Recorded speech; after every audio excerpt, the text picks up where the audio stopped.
So in this Questrade tutorial video, I'll be showing you guys how to buy Ethereum here on Questrade.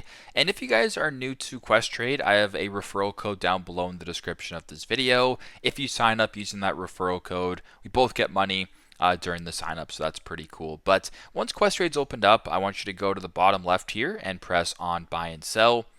Now to buy Ethereum, I want you to go ahead and simply type in ETH as an example.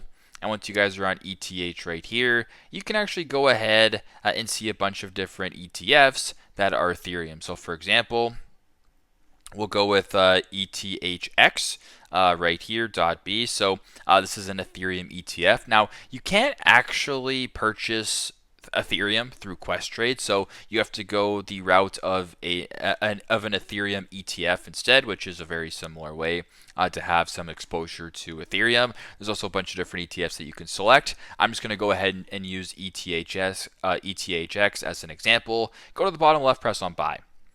On this page right here, you're going to be on the buy page right here. You can sort of see the different things for your transaction. So you can go ahead and you can limit buy, you can market buy, whatever the case may be. So I'll just use market buy as an example. And you can go ahead and type in, so one share, for example, at this time is about $19.39. And this is for the whole share. It doesn't actually offer at this time fractional shares. But if all looks good to you and you want to proceed with the transaction, go to the bottom, press on the green review order button, and then proceed this way with the transaction. So very simple, very straightforward. That is how you guys can buy Ethereum here on Questrade. Thanks again for watching, and I hope this video helps.